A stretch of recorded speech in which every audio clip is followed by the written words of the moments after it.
Welcome to the Influence Experiment, where we seek to explore the art and the science of building influential capacity.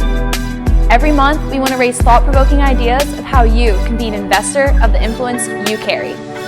If you're ready to journey with us, then it's time to experiment. Hey, what's up, everyone? Welcome back to another episode of the Influence Experiment as we continue to learn how to invest our influence well. Today, we are talking about measuring success. I think most people would say they want to be successful in life, successful in our jobs, families, ministries, neighborhoods, teams, spheres of influence, etc. But what does it mean to be successful? It's pretty easy to identify success if it's quantifiable, but what about when it isn't? Does success always mean that you win? What do healthy measures of success look like, and how can we better set ourselves up for success in life?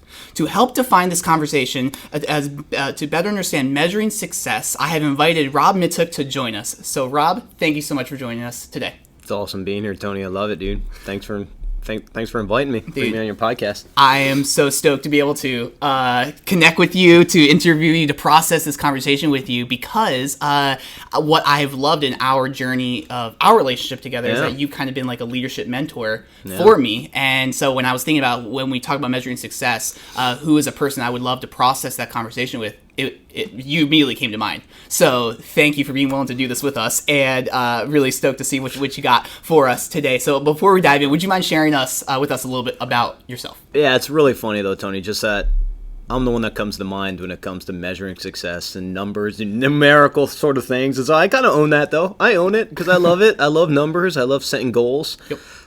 It's a funny thing though. It really is a funny conversation to have with people. Just what's a healthy relationship with setting goals, because you could go one way or another. So my name's Rob Mittuch. I am in my mid-40s now, husband of one wife, got 3 kids. It's hard to believe I have a high schooler who's a freshman in high school as well as a college student. So my 2 girls, one's a freshman, just finished freshman year in high school, one finished freshman year at Kutztown University. And then another big part of my life is my son, who's in the middle. He's 17 years old, but he's multiply disabled. And so Robert Mittuch III, Trey. And so Trey is Trey's a nickname for Robert, so being that he's the third. And so I never have heard that before. But Trey's missing his corpus callosum. That's the middle part of the brain, part that connects the 2 hemispheres. And so he's a sweetheart of a boy, though. So he's doesn't speak yet, still in diapers, but he's just a joy, and he's a love, and he's just taught me more. Just can't figure the type of man that I'd be without him. Wow. And just seeing how God's used that in my life in incredible ways. But yes, I'm the executive pastor at Calvary Fellowship Church in Downingtown. It's a fairly new job for me. Really, right out of college, I went into ministry. I'm a Rutgers grad, Rutgers engineering, so that's maybe where the whole numbers thing has come in mind. I grew up loving numbers and all that sort of thing, but then joined staff with Campus Crusade for Christ. Right out of college, spent a year in Bulgaria, married my wife, knew her for 13 months, and I was in Bulgaria for 8 of those months. All right. And so it was pretty quick. That tells you a little bit about me as well. Go-getter in some ways.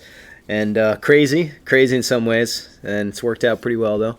And a wonderful woman, Tammy. Bulgaria. Then we went to West Virginia for a year, and then they asked me to go back to my alma mater and lead the team at Rutgers, staff team there. That was back in 2000.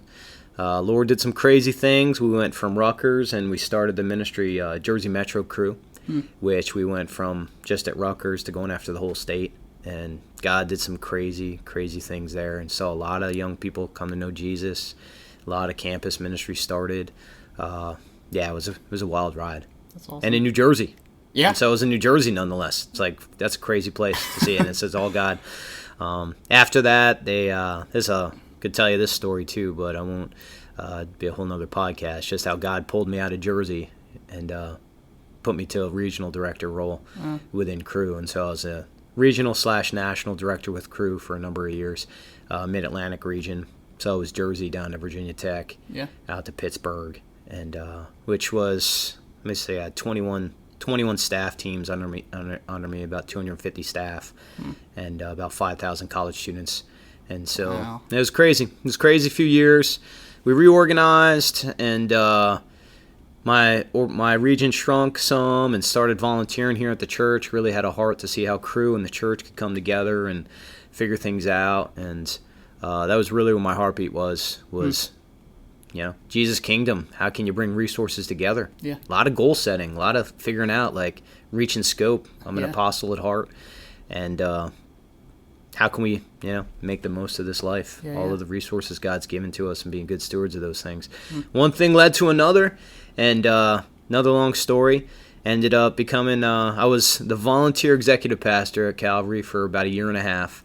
And then after that, the Lord pushed and moved and changed some things, and ended up becoming the full-time executive pastor just about 7 months ago. So it's only been 7 months of doing it. But I love it. It's just awesome. And Tony, it's been great, man. It's back in the crew days.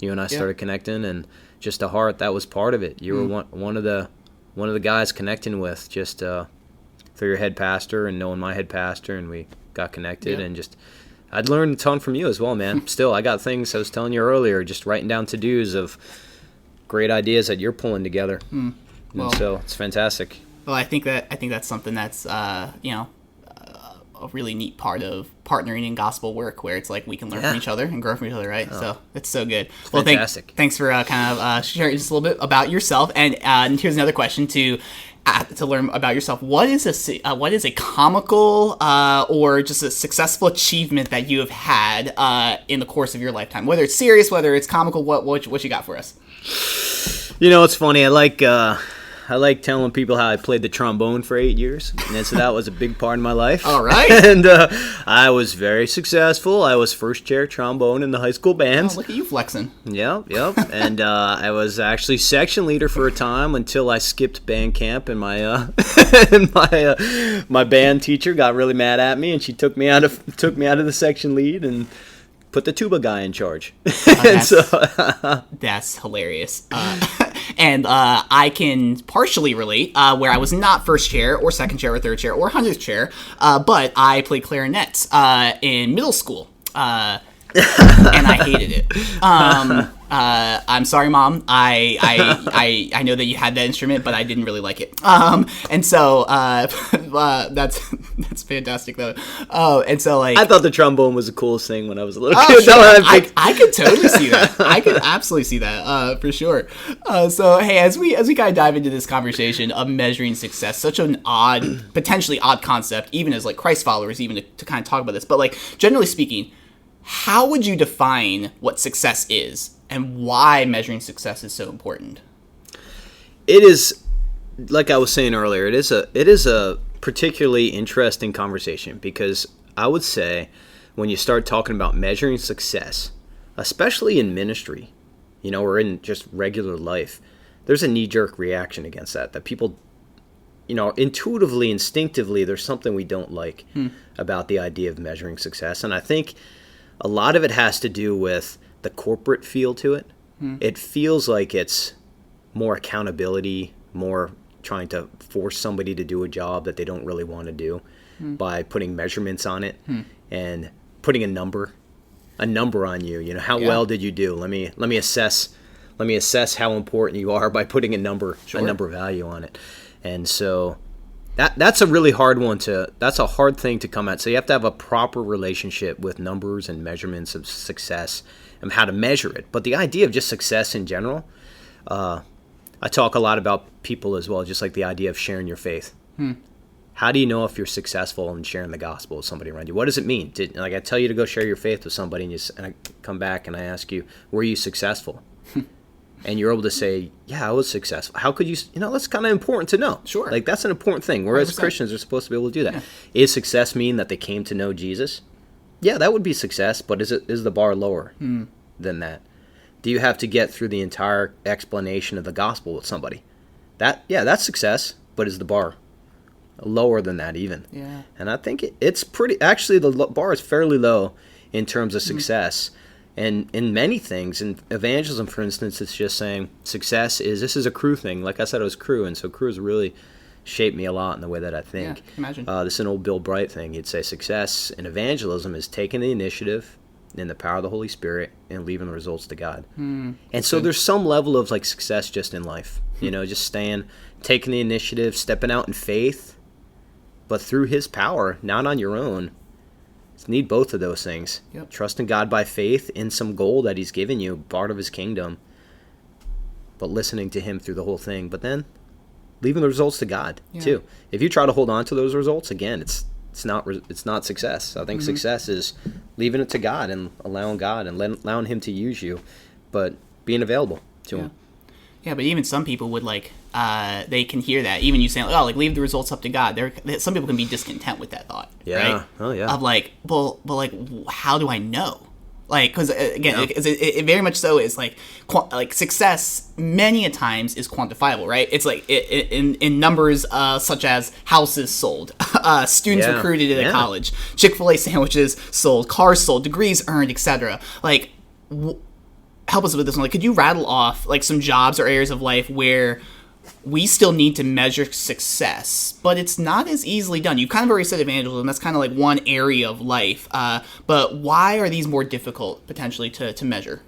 Oh, yeah. Usually, okay, so often we get stuck in our head, especially I think as Western Christians in a very corporate capitalistic world, we get very stuck into the idea of success being an objective, numerical. It's a dollar amount. Sure. It's a number of houses sold. So everything's turned into a job rather than thinking about it in terms of growth.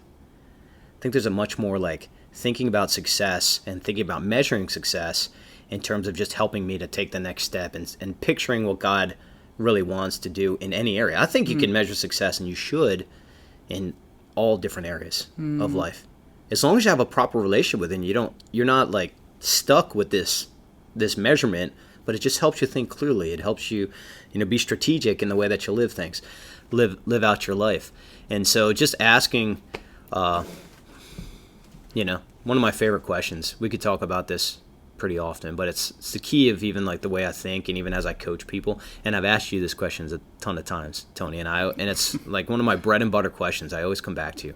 But it helps a person. I really believe on the inside that people, if you just help them think, everyone needs a coach in all areas of life, asking the question, and it could be very subjective how they answer it.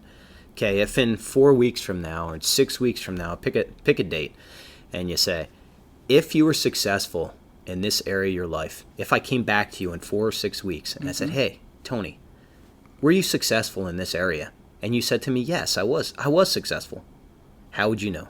What would be the couple things, 2 or 3 things that you would say, if I accomplish these 2 or 3 things, it can be very subjective too. It could be a number, sure, but it doesn't have to be a number. It could be something internal that only you can ask. Yep. You can answer, but you can answer it. Yep. And so it's just help to kind of set a picture, help a vision of where you want to get to.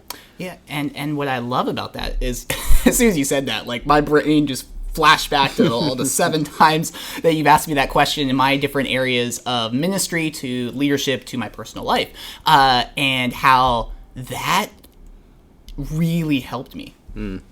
Again, because when it comes to things that are not as quantifiable, it is difficult. It can be stressful. It can be annoying or kind of anxiety driven. Well, how do I measure it well? And then for you to simply say, in the next 4 to 6 weeks, list out some very specific things. Well, again, whether it is actually tangible, whether it's internal, that was just so helpful for me, and something I would heavily encourage our listeners to kind of think through.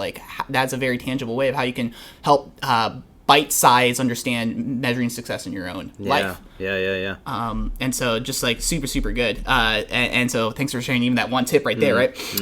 So now kind of keep feeding into this concept now. Is there a difference on how we should measure success when it's not quantitatively measurable? Is there a difference between how we should look at it when it is versus when it isn't quantifiably measurable? That's a hard question, I think. It's really nice, and I think it depends on the person. Really. Some people really love the numerical answers, and they're much more comfortable with giving themselves concrete numerical answers, but not everyone's designed the same ways. Some of the more creative people, subjective things, but they still know that's very real to them.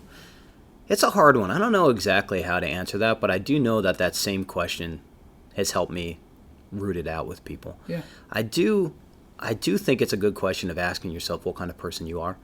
And it's okay if you're one way or another. I think it's good to stretch your thinking. Yeah. If you are a person who is a much more like quantifiable person, I think it's good for you to stop and ask yourself some qualitative questions as well. And vice versa. Sure. Like forcing yourself. And once again, if you get away from the scary nature of this is a tool, it's not meant to like bind you down. I've also seen people get stuck in this. Yep. Where it's like after a few weeks, you're like, oh man, this success criteria I just gave myself or this benchmark that I just put in my life, it's really, this doesn't work. This answer doesn't work, whether it's a qualitative one or a quantitative one. After I've done it for a little bit, you should feel the freedom to just change it. Sure. Like it's between you. It's just for your own purpose. It's for your own purposes. But a lot of times people get stuck into them. And so another little funny thought about the qualitative one. No, the quantitative one. Apologies. I often, when people say, I would be successful in 4 to 6 weeks if I had 10 to 15 people who showed up for my small group, right? Let me give you a very clear one. Sure. I say, well, no. What's the lowest one? Would you feel successful if you had 10? Or is it 15? Say 10. I even push them. And I try to lower the bar on them a little bit. Huh. I keep on pushing them down lower until they say, no. I said, would it be successful if you had 8? Would you still say it was successful? Okay, then write 8 down. Yeah. Is it 6? Lower it. Like whatever it is, just be honest with yourself. And Right. you got, don't overshoot. That's part of the biggest things too. Part of this exercise in asking people benchmarks is they tend to like overshoot themselves. And I'm like, just bring it down. Calm down. Calm down. Like don't stress yourself out so much, like just stay on pace. That's a big part of success is just staying persistent, staying motivated. And so I don't know if that helps. No, and I think that you even pose the question of like, to what are you? Are you more of like, you think more quantitatively or qualitatively? And that can even kind of wrap a little bit into personality typing, right? Where the first thing that came to mind was kind of thinking in like the DISC, the leadership, the DISC personality framework, where the D's and the S's, the D's and the C's are a lot more quantitatively driven, and then the I's and the S's are a lot more qualitatively driven and stuff like that. And so knowing yourself, like if you just stopped and ask yourself, like, okay, well, like what am I more so when I grow in that self-awareness piece? It can help set me up for maybe less frustration if I'm talking to someone who's very qualitatively driven when I'm quantitatively, or vice versa. Yeah. And so I think that's huge, and just even simply asking the question, what am I? Especially when in America it's so quantitatively driven. Just the corporate side, the business world. That's 100%. That's like you got to get results, you got to get sales, you get all this. Doesn't mean it's right necessarily. Yep. And so it's not wrong, but we get stuck. Our brains get stuck into that world, and it's so much bigger than that. And we are so easy to succumb to that, right? Like even easy. even if you aren't like numbers driven, like we still fall into that like corporate America, like achiever mindset, and it's so easy to fall into. And so even just kind of thinking through, even where you said like having like realistic, you didn't use the word, but like where you said like 10 to 15 people of a small group. Okay, well, how about 10? How about 8? How would you feel if like that was the number? Where it's not like not a sense of like lowering your expectations, just where in a depressive way, but like in a realistic way. Because sometimes when we do overshoot, like which I can do, I'm an optimistic thinker. I can overshoot, and my wife has to be the one to kind of drag me down. Say, hey, let's think realistically, and I need her and I love her for that. But we also need to think that again internally within ourselves and teammates and friends to help process those conversations. Good, and it's a long-term thing, just staying on task long-term and like little wins for a long period of time. And so that's something I've always said about myself. I'm not necessarily extremely novel or intelligent or anything along those lines. I'm pretty persistent though. That's like just staying on beat. Just keep on moving a little bit, moving the ball forward. And that's it. It's a long life, and so agreed. Anyway, and small wins over a long period of time. I think that's a good way. That's a good way to think as well. And so even as we think about what the whole concept of the influence experiment is around finding the art and the science of building influential capacity. What would you say is some of the science, as we can call it, maybe the objective truth behind measuring success, and maybe what's some of the art, the subjective personal expression behind measuring success? What would you say to that? Yeah. Let me start off with I call it the messy bedroom principle. Have I ever mentioned this to you before? I don't think so. And so this is something, it's It's really funny. You think about once you have kids, Tony, and your kid's like room is a train wreck, and you say to little Tony Jr., you say, little Tony Jr., you need to go clean up your messy bedroom. Yep. And he's like, yes, Daddy, with like he's like ready to go.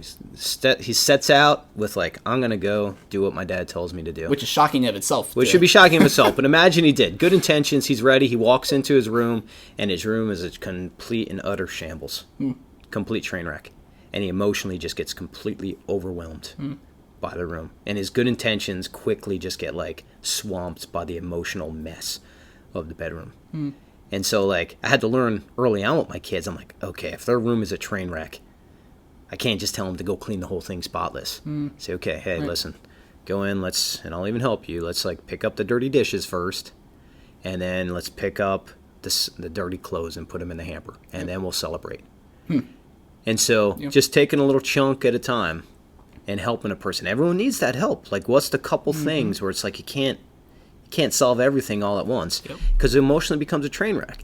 And part of the other issue that happens, especially like as you're coaching people, as you're thinking about your own life, you're not only like seeing the one or two things that you could focus on, but then if somebody else in your life comes in, or you yourself are good at doing this, because some people are really good at doing this, you start noticing all the other messes. And you're like, oh man, but there's also this terrible mess over in the corner that you didn't see before.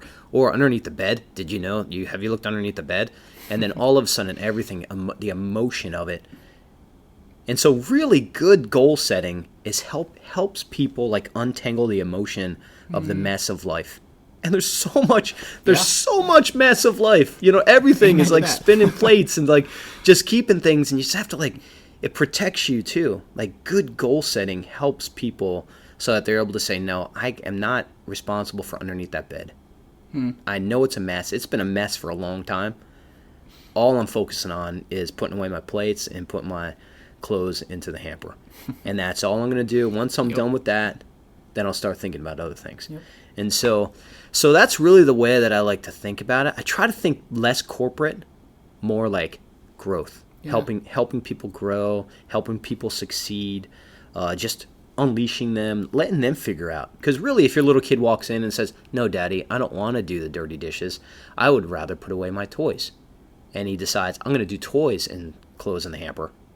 That's a win. Who cares if it's not the dishes? Absolutely. As long as you're making some progress. That's like a fantastic win. Yeah. So that's one side of it. The other side that I still think about, though, you gotta set goals for people. The questions you ask and the goals that you set for people, that's really powerful. And like I think about, in churches, we all say, oh, we don't care about how many butts are in the seat. But what do we count every week? Butts in the seat. Butts in the seat. Yep. And so that's still, even though we like to say, oh, we don't care about butts in the seat, we care about seeing people grow and seeing lives changed and seeing people come to know Jesus.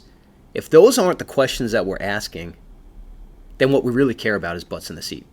Because that's the thing that's like on paper and keeps on getting grounded in. Sure. And so it's a tough one, right? It is. It's totally, so those questions are very like, that's like the science of leading people. Those are important questions. And being able to like critically ask yourself, like, what should we be measuring, right? Like the whole concept of people in the seats. It's like, we want to measure people getting saved and discipleship and all this other stuff, but like it is the bodies in the room is still the easiest thing to measure. But is that good? Is that bad? Like so on and so forth. And so it's like super needed, and to be able to set goals. I have found how crucial it is, and you've helped instill some of those principles even more deeply within me. And you got to allow yourself to be more subjective when you start thinking about those things. Right? Yep. Butts in the seat. You could go and have somebody count every butt in the seat. Are people growing? That's the question. That's the more important question. That's the more important question, but you can't get stuck in numbers with that one all the time. You have to have freedom to ask some of these other questions. Yeah. No, I couldn't agree more. And therein lies the tension, right? When we talk about seemingly not as quantifiable things that we're trying to measure. And so, Can I ask one more Can I say one more thing? 100%. Before going, because the whole science of it, too, it's not just about personal growth. It's about team growth. And so that, like, puts another layer of importance of setting good goals. It's not just for you as an individual, but for a team. And now you're saying to a team, let's clean up this messy bedroom. Like, much bigger problems that we're dealing with. It's not just a little kid putting socks into a hamper. Yeah. These are much more complex problems that as a team you're trying to solve. Yep. And so for you to have like a scoreboard of something agreed upon success criteria for your team, it's a unifying thing. Yeah. And we're not supposed to do this alone either. Because Yep. again, a very Americanized thing to do. It's like, this is all about me pulling up myself about Yep. by my own bootstraps, rather than helping a community to come together and say, this is success. Without vision, people perish, right? Yep. Proverbs. And so what's the vision? How do we define? Where's the beautiful place we're trying to bring a team to? And so, but it feels so much different, right? Than like Yep. the corporate, like we're just trying to make a buck. We're not. We're trying to help people grow. We're trying to help a community grow. Yeah. And so, yeah, that's really important. No, really profound to say that it needs to be a unified set of goals. And again, what quantifiable or not, there needs to be unified goals within a team that we can measure together. And it keeps coming up, right? It's not something that is just said once and then you talk about once a year or once every 6 months. Like it's something that's a good point. that's like one thing I incredibly appreciate, about like our lead pastor is that he processes that conversation with us like almost on a weekly basis. Like, hey, how are we striving after the main thing? The successes that we would define as through some of the pillars, the statements, the values, the mission, whatever it is, right? That we are, and it's so needed, and it's so healthy, and so that's something so I good, Tony. Something that keeps on coming up, rather than you have to go look at a piece of paper to say, okay. If you have to go look at a piece of paper to say what are our goals, and you don't intuitively know, Yep, you're wrong. You missed it. Yep. You missed it. Facts. And then anyway, So that's great. no, I couldn't agree more. So like you've addressed this part about like changing what is success or the measures in which you move forward, maybe in your own life or in a team. But like, what happens if a change happens to what you define as success, and like you need a shift? Is that like would you say that's like a failure? Was there immaturity and like you measured what success could be, but then you had to veer right completely? Like, how would you speak to that? Where it's like someone puts the goals down and then like a week later they are having to completely change, or again 6 months down the road, like, wow, that was a flop. Like, how is that a failure? Like, how do you process that kind of conversation? Yes and no, I'd say, to both of those, because the one that I remember thinking about, it had nothing to do. It was me being brought through an IEP for my special needs son a long time ago, setting like individual education plans, setting goals for him. And the first time we went through it, they just asked us what are our goals for our son, and our goals were so far off. Wow. Like, yeah, we want him to talk and we want him to, do all these things that he's still, like, we're way far out of reach, but we didn't know. But they were great. They obviously were experts in knowing how to deal with a young couple who had a disabled child, and we had no idea what we were doing. Right. And they let us set goals that I think they knew very clearly were completely unattainable goals for the near season. And so part of it is a process of learning how to set goals in your life. So yes, it is a maturity issue of learning how to set goals. So from that experience with me, I've often, when I first start coaching somebody and teaching them how to set goals, I let them make some mistakes, because part of it is just letting them make mistakes so that they can learn and internally understand how to become a self goal setter. Yeah. That's part of it. Like right now, for myself, learning how to set my own goals. So on the other side, even though I've been setting goals for a long time, just recently, 6 months ago, I had my goals. I had my 6 weeks or, 8-week goals that I'd sent with benchmarks, and sat down with my head pastor. And I was like, these are the things I'm going after. And he's like, yes. And this thing over here, we can't do that. Even though this was on my list, we have to take this thing and put it on the shelf and say, no, well, that's been like that for a long time. We'll come back to that later. You're right. You got these things you got to focus on. Let's just go after those things. And it was good. And I've been doing it for a long time. And they were good goals. Yep. And then something catastrophic happens. And this was in the middle of a pandemic. Sure, we had somebody leave. And all of a sudden, all the workload of this person who left was on my plate. And so I had to reshape all of my goals again in the midst of it. And there's nothing you could do about it. But again, it's like the Sabbath, right? Talking about the Sabbath is made for man, not man for the Sabbath. And so these goals are meant to be a tool for us. And so if you have to bust it up sometimes, I think that's just a natural part of life. It's also interesting, too, as you think about pandemic, and as you learn about setting goals, I think the more fluid the goals are, the better. And when I first started doing strategic planning with teams and teaching teams how to, take scope and back in Jersey and, learning how to set vision and plans and all this jazz, it was always set on a 1-year cycle. And we always were basing it on just a 1-year cycle of setting goals. What I had to learn over the course of time, though, is that 1 year really gets pretty stagnant. And so what we need to do, instead of having a stagnant 1 year goal, you need to boil it down, and you need to get it less in time.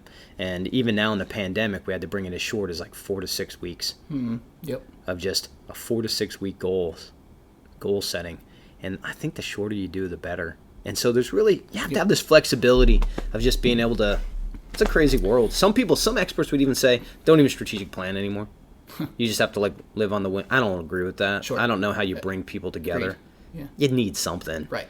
But you can't die by it. But also still need the need for realism, right? And even like in the pandemic, and even coming out of that, where it's like we need to think a little more short-term goals more often rather than long-term goals. Like, yes, long-term goals, but more short-term goals for sure. So even thinking about like, measuring success, goal setting, etc. Let's zero in on like the family for a second, because there's some people who are listening to this and they're like, man, this is cool, this is great, but what about my family? Yeah. Like, how do I visualize and measure what success looks like in my own home? Yeah. How would you speak to that? It's a funny one, because you told me we were going to go this direction, and it took me a second to think about it. And I've had people, and I even talked to my wife a little bit about this, and we've dabbled around in our family with the idea of having like a family strategic plan, something like that, setting a vision for the family and mission statement and whatnot. And we've just never really come to the point of saying, we're going to do this. It never felt like we needed it. And we said, why have we never done this? We've talked about it a number of times. We're both very like goals driven, and obviously yada yada yada. But it's laid out for us pretty clearly in Scripture. That's what we came down to. God's given us a mission. Like all of our families, as Christian people, our families all have the same mission. Yep. It has to do with Jesus' kingdom. Has to do with making His name, making His name great. Yep. Helping our kids love Jesus, making an impact on the world around us. So I think that is important.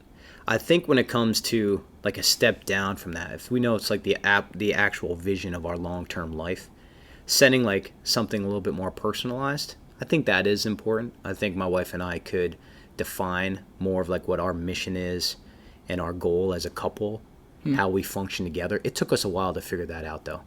How we two became one. We were just doing a marital counseling with a young couple and who just became Christians. Get this, Tony, I'm doing my first wedding this coming weekend with a couple who received Christ with me about 3 months ago. Come on. Isn't that awesome? That's exciting. It's amazing. You know why they became Christians? Because they had Christian friends who were married, and they saw the power that their Christian friends had. Wow. Isn't that crazy? Praise God. That's awesome. Anyway, we were doing some marital counseling with them, and we were talking about having a mission together.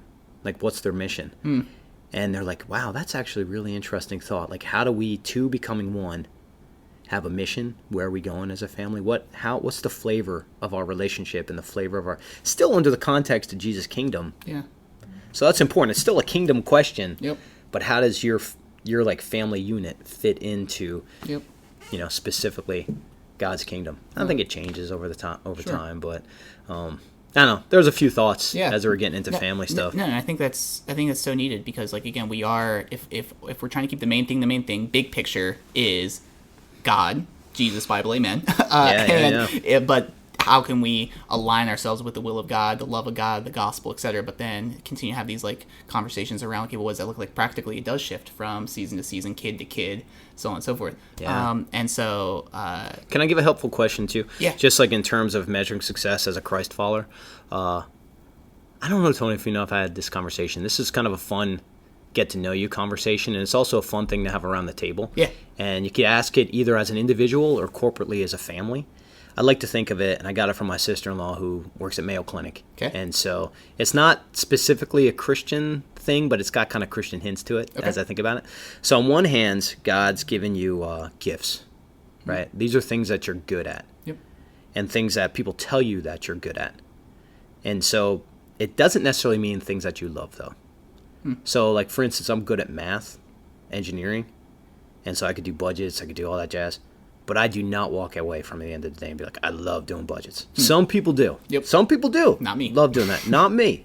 But I got that gift. Yeah. A strength, on the other hand, is something that you love to do, but you're not necessarily good at it. But you do it, and it brings you life. but you're not necessarily gifted at it. So this is somebody who loves worship music, and we all know friends like this, right? Who loves, but they kind of can't keep a tune.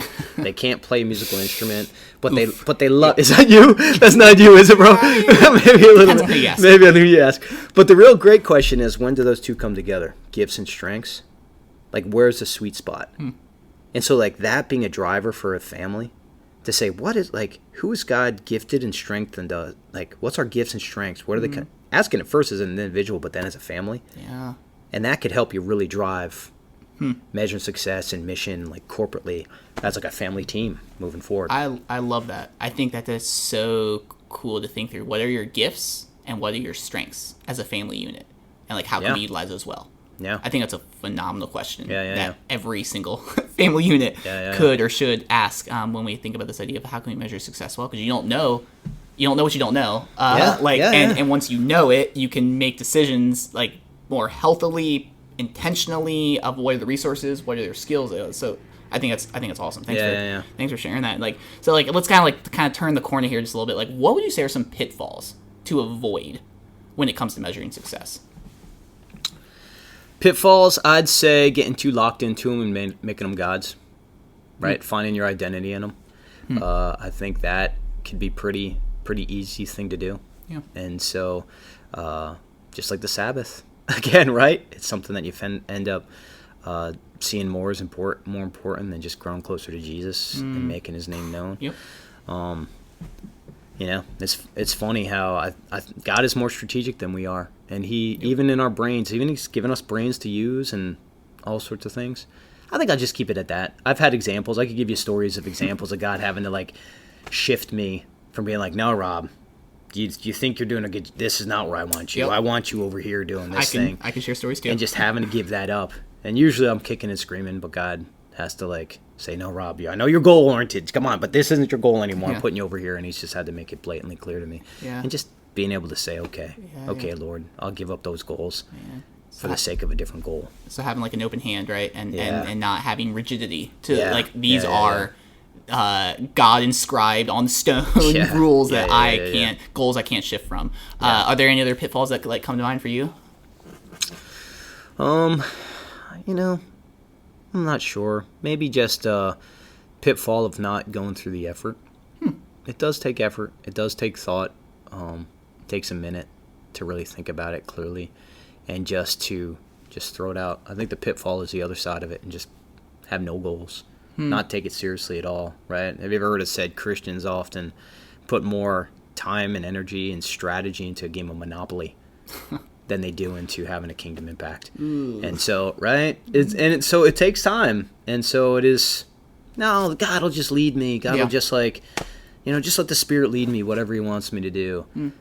The Spirit leads through, our brains and goal setting. And intentional, planning. Intentional. Think about building the temple. That was, like, the first, like, example of someone being filled with the Spirit. It was one of these guys building the temple with, like, all this excellent precision of how he built it.